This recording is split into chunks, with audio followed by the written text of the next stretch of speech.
অপরাজিতা এই নামেই আসছে ধর্ষণে ফাঁসির সাজার বিল। আজ মঙ্গলবার বিধানসভায় তা পেশ করে যুগান্তকারী পদক্ষেপ করতে চলেছে মুখ্যমন্ত্রী মমতা বন্দ্যোপাধ্যায়ের সরকার। বিলে কঠোরতম শাস্তির পাশাপাশি আরও দ্রুত বিচারের উপর গুরুত্ব আরোপ করা হয়েছে। তদন্ত শেষ করার সময়সীমাও নির্ধারণ করে দিয়েছে রাজ্য সরকার।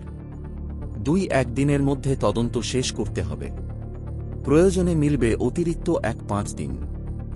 এমনকি দায়িত্ব পালনে ব্যর্থ হলে সরকারি আধিকারিকের বিরুদ্ধে আইনি পদক্ষেপের উল্লেখ রয়েছে বিলে।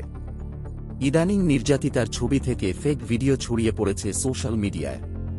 তা রুখতে রাজ্য সরকার কড়া পদক্ষেপ নিতে চলেছে। নির্যাতিতার পরিচয় প্রকাশ্যে আনার অপরাধে 3 থেকে 5 বছরের কারাবাস ও জরিমানা হবে। আর জি কর হাসপাতালে তরুণী চিকিৎসককে ধর্ষণ ও খুনের ঘটনায় দোষীর ফাঁসি চেয়ে মিছিল করেছিলেন মমতা।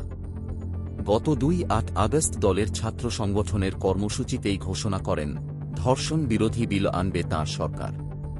সেই ঘোষণার 7 দিনের মধ্যে তা এনে দেখালেন রাজ্যের প্রশাসনিক প্রধান।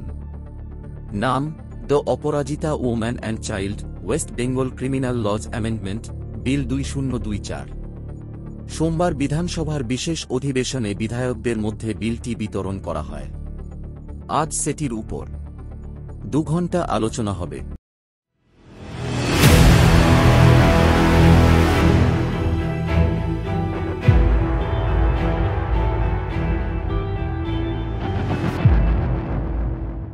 আলোচনায় অংশ নিয়ে এই বিলের যথার্থতা তুলে ধরবেন স্বয়ং মুখ্যমন্ত্রী।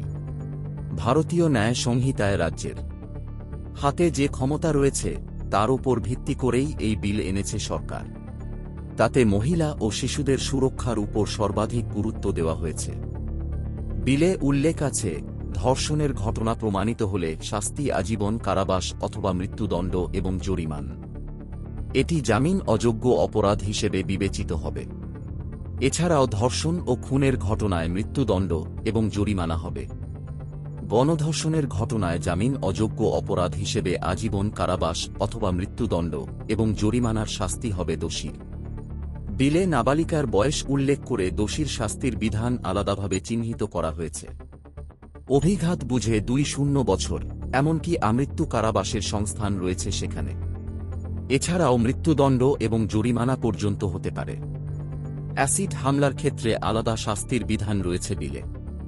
সেক্ষেত্রে দোষ প্রমাণিত হলে অভিযুক্তর আজীবন কারাবাস সঙ্গে জরিমানা হবে জামিন অযোগ্য ধারায়। এছাড়া ধর্ষণ বা এ ধরনের অপরাধের মামলার বিচার সংক্রান্ত তথ্য অনুমতি ছাড়া প্রকাশ্যে আনা হলে 3 থেকে 5 বছরের কারাদণ্ড ও জরিমানা হতে পারে। মহিলাদের সুরক্ষায় রাজ্য সরকারের আরও একটি গুরুত্বপূর্ণ পদক্ষেপ হল অপরাজিতা টাস্ক ফোর্স গঠন।